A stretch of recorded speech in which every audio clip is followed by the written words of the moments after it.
Welcome back, everyone, to the Complete Aviation Solutions Deep Dive. Number 15. This is it. And today, we're going to be diving into a really interesting situation, one that's got a lot of folks in the aviation world kind of scratching their heads and wondering what's next. Yeah, And that is the potential nationalization of regional express. You know them as REX, better known as Rex. by the Australian government. Yeah, And this it's is definitely a unique situation. This isn't just like, another airline bailout. This is potentially a whole new way that Australia is going to be dealing with its aviation sector. Yeah, you don't often see governments stepping in to potentially take over an entire airline, and particularly one that's been facing the kind of headwinds that Rex has. Right, exactly. And so for those who haven't been, closely following this whole saga, Rex actually voluntarily entered administration back in July of 2024, saddled with over $500 million in debt. They had to suspend major city flights, but they've thankfully managed to keep those regional services going. And that's largely thanks to the Australian government stepping in with an $80 million loan and absorbing $50 million of Rex's debt. So now they're the airline's biggest secured creditor, and they're considering full nationalization. Wow. So let's break this down, because on the surface, it seems like a good deed, right? You're keeping these vital regional air services running, ensuring that people in these more remote communities have access to essential goods and services, the things they need. But is it really that simple? Well, I mean, consider this. What's the cost to taxpayers of propping up an airline like this versus, say, investing that money in building new infrastructure or supporting other essential services? It really does become a question of priorities and looking at that long-term economic impact. That's a really good point. And what about the potential, ripple effects on the market? Yeah. I mean, if the government nationalizes Rex, does that discourage private investment in the aviation sector? Does it create this expectation that any struggling airline can just, get a bailout from the government? Yeah, it's a slippery slope for sure. And then there's also the question of how effectively a government can actually run an airline. I mean, we've seen examples around the world where state-owned airlines have not exactly been models of efficiency or profitability. It's a massive undertaking. There's no guarantee of success. So it's not just about good intentions. There are some serious economic and logistical considerations to take into account here. But before we get too bogged down in the big picture, let's kind of zoom back in on Rex itself, because, nationalization aside, this airline has been grappling with a whole bunch of other issues. Oh, absolutely. And one of the biggest issues is their aging fleet. I mean, they primarily rely on Saab 340 turboprops for their regional services. And while those planes are known for their reliability on those shorter routes, they're not exactly fuel efficient or cutting edge technology. Right. So even if the government steps in, they're inheriting a fleet that needs an overhaul, and that's not going to be cheap. Plus, there's the whole legal mess involving former Rex directors who were accused of misleading the public about the airline's financial situation.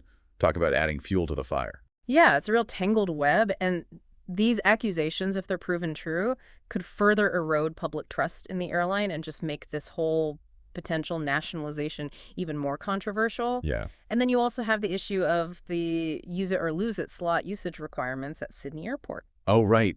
The government waived that for Rex until October 2026, basically giving them a little bit of breathing room, a reprieve to get their act together. Yeah. That's a pretty significant concession. What did you say? It's a huge concession, and it signals that the government is really invested in keeping Rex afloat, at least for the time being. But it also raises these questions about fairness. Are other airlines facing similar challenges? Would they receive the same level of support? It's definitely a sticky situation. Yeah. So we've got this potential nationalization on the table, and aging fleet, legal troubles, and the government kind of bending over backwards to keep Rex in the air. It's a lot to unpack. It is, and it's interesting when you compare it to how other countries are dealing with their own airline struggles.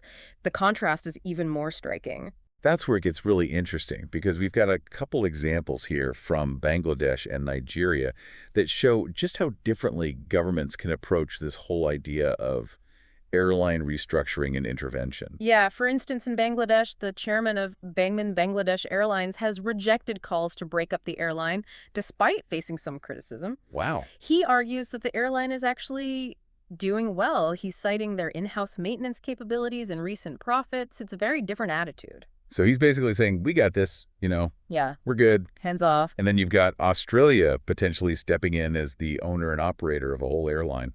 What a contrast. Huge contract. And then you've got NG Eagle in Nigeria, which has opted for a more proactive, independent approach to restructuring. Okay. They recently acquired two E-145s to show that they are modernizing their fleet and controlling their own destiny. So you've got Bangladesh holding firm, Nigeria forging ahead on its own, and Australia potentially taking this unprecedented step of nationalizing Rex. It's this global experiment in airline management and government intervention. It really is. But let's be honest, this whole situation with Rex feels like uncharted territory for Australia. You're right. I mean, the Australian government hasn't historically been known for rushing to the aid of struggling airlines. In fact, we've seen some pretty notable airline collapses in the past where the government chose not to intervene, and that led to the demise of some major players. Right, so this potential nationalization of Rex could signal a major shift in how the government views its role in the aviation industry. Hmm. Are we entering an era where the government takes a more active role in propping up struggling airlines? It's a question worth pondering, but before we speculate too much about the future, let's take a closer look at the immediate challenges facing Rex and how they're impacting those vital regional services that we talked about. Okay, let's do it. All right. Let's dive in. So we were talking about Rex's aging fleet. They primarily operate those Saab 340 turboprops for their regional services.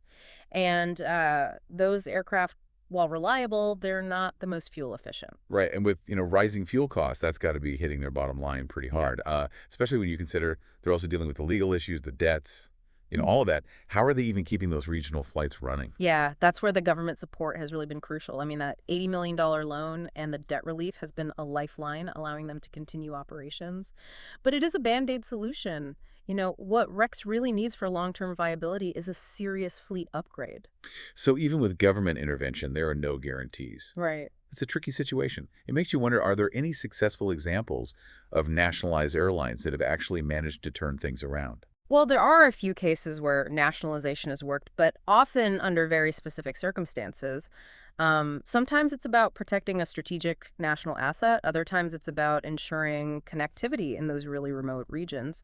But, the success stories, they usually involve a clear plan, strong leadership, and a real focus on long-term sustainability. So it's not impossible, No, but it definitely requires a lot more than just throwing money at the problem. absolutely. And speaking of money, how would nationalizing Rex actually impact the Australian taxpayer?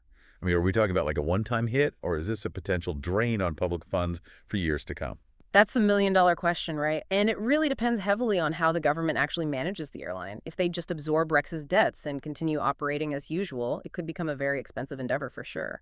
But couldn't a government-backed airline negotiate better deals on things like fuel aircraft purchases? Wouldn't that help offset some of those costs? Potentially, yes.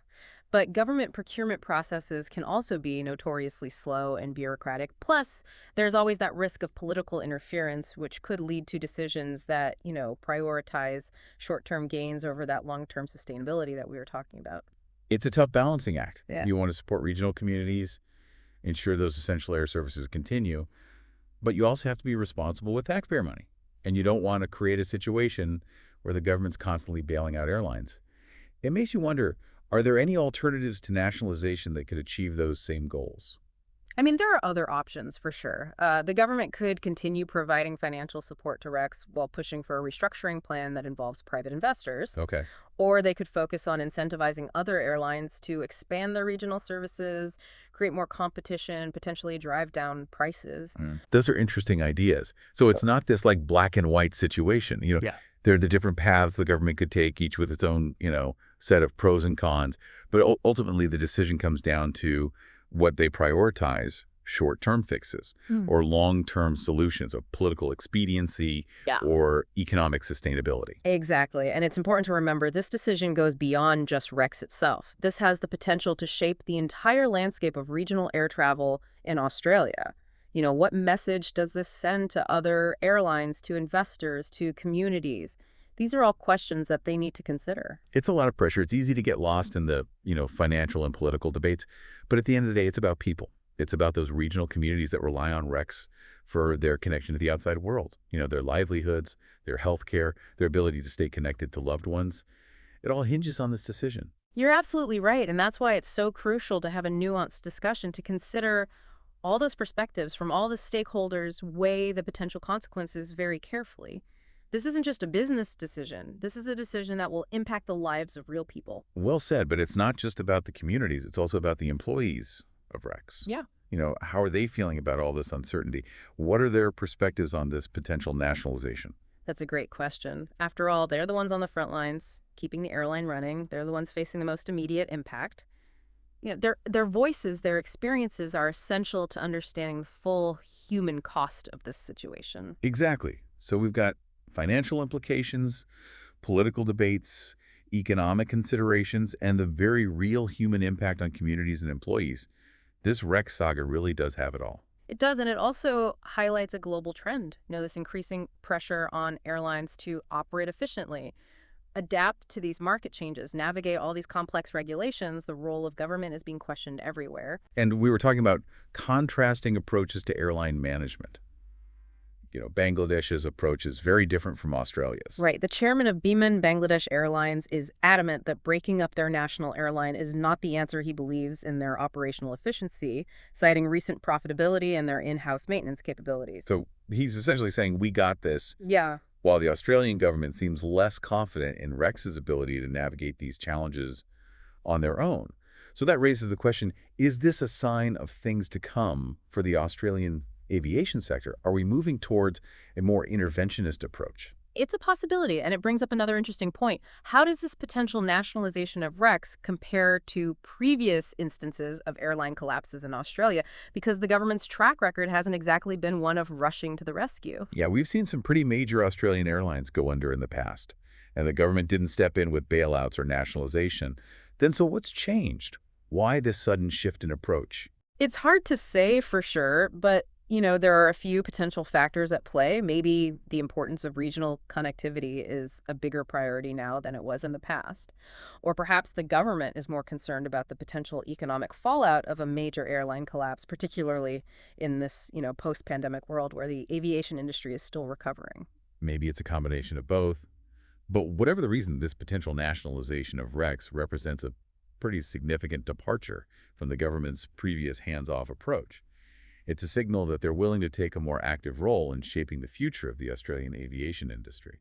But what does that future look like? That's the big question, isn't it? And unfortunately, there's no crystal ball to tell us. But by analyzing the current situation, examining past trends, considering the experiences of other countries, we can start to piece together a more informed perspective on the potential outcomes. Okay, so let's dig into those potential outcomes. What are the best case and worst case scenarios here for Rex, for the Australian aviation industry, and for the communities that rely on these regional air services? Well, let's start with the best case scenario. Okay. In this scenario, the government nationalizes Rex. They invest wisely in fleet upgrades, operational improvements. They manage the airline efficiently and transparently. And this could lead to a more stable and reliable regional air service, providing those communities with that long-term connectivity and peace of mind that we were talking about. So in this rosy scenario, everyone wins. Rex gets a new lease on life. Regional communities get a reliable air service. The government can claim success in, supporting a vital industry. But what about the flip side? What's a worst-case scenario? Well, in the worst-case scenario, the nationalization becomes a financial black hole. The government pours money into Rex, but the airline continues to struggle due to inefficient management, rising costs, and a lack of adaptability to those market changes. So instead of solving the problem, the government ends up kind of exacerbating it, creating this drain on public funds and potentially discouraging private investment in the sector. Exactly, and this could have a ripple effect on those regional communities as well. If Rex continues to struggle, those essential air services could become less reliable, more expensive, or even disappear altogether, leaving those communities stranded. So it's a high-stakes gamble with a lot riding on the outcome. But even beyond the financial and logistical challenges, there's this deeper question here about the role of government in a market economy. Where do you draw the line between supporting essential services and interfering with the free market? It's a question that has no easy answers. Every situation is unique and there are always trade-offs to consider. But what is clear is that this decision to nationalize Rex is not just about rescuing a struggling airline. It's about setting a precedent. It's about defining the relationship between government and industry. And ultimately, it's about shaping the future of the Australian aviation sector. It's a weighty decision with far-reaching consequences. But before we get too lost in the big picture, let's bring it back to the human element. We've talked about communities and employees. But what about the passengers? What does this all mean for the people who rely on Rex for their travel needs? That's a crucial point. After all, the ultimate measure of success for any airline is its ability to serve its passengers. So let's delve into the passenger experience on Rex, both historically and in light of these recent developments. Let's talk about things like customer service, on-time performance, and the Ah. overall, quality of the flying experience on Rex. And how might those factors be influenced by the potential nationalization? Rex has built a reputation for reliable regional service, particularly in those areas where they're the sole provider. But like any airline, they've had their share of challenges with on-time performance and customer service. Yeah, and I would imagine those challenges have probably been amplified in recent years, Yeah. with all the financial strain and operational disruptions they've faced. So are we likely to see improvements in the passenger experience if the government takes over? Well, that's the hope, right? The idea is that with government backing, Rex would have the resources to invest in, better systems training, potentially even newer aircraft, all of which could lead to a smoother, more pleasant flying experience for those passengers. But couldn't nationalization also introduce, a whole new layer of bureaucracy? Oh, absolutely. Could that slow things down, make the passenger experience even worse? It's a valid concern. Government-run entities aren't exactly known for their agility or customer centricity, so there's definitely a risk that Rex could become bogged down in red tape, Mm. leading to longer wait times, less responsive service, and just a generally less enjoyable travel experience. So it's a bit of a gamble, isn't it? It is. The potential for improvement is there, but so is the risk of things kind of going in the opposite direction. Yeah. It really all hinges on how effectively the government manages that transition and the ongoing operations. Exactly. And it's not just about efficiency and customer service. There's also the question of fares. Wow. Will nationalization lead to lower fares for those regional travelers? Or will the government need to raise prices to actually cover the costs of running the airline? That's a big question mark. On the one hand, you could argue that a government-backed airline wouldn't be driven by profit maximization in the same way that, private company would be. Yeah. So maybe they could afford to offer more affordable fares, especially on those really essential regional routes. That's possible. But on the other hand, governments aren't immune to financial pressures either. So they might need to increase those fares to offset the costs of running the airline, especially if they're investing in fleet upgrades and those other improvements that we were talking about. Right. It's a really complex equation with a lot of variables. Yeah. But ultimately, the impact on those passengers is going to be a key factor in determining whether this nationalization is a success or a failure. Absolutely. The government needs to be really mindful of the needs and expectations of the people who rely on Rex and demonstrate a commitment to providing a safe, reliable, and affordable service. Well said. We've covered a lot of ground today, exploring this potential nationalization of Rex from, I think, every angle. I think so. We looked at the financial implications, the political debates, the operational challenges, the impact on communities, employees, passengers. It's been a real deep dive into a really complex and evolving situation. It has, and I think we've given our listeners a solid framework for understanding the key issues at play here and the potential outcomes of this decision. Exactly. And so to our listeners, as this story continues to unfold, we encourage you to stay informed, critically evaluate the information you're receiving, and form your own conclusions about the best path forward for Rex and for the future of regional aviation in Australia. And remember, the aviation industry is constantly changing. It's a dynamic sector full of challenges and opportunities. And whether Rex remains a private company or becomes a nationalized entity, the keys to success are going to be adaptability, innovation, and a focus on meeting the needs of those passengers and those communities. Well said. And on that note, we'll wrap up this edition of the CZAS Deep Dive. Thanks for joining us.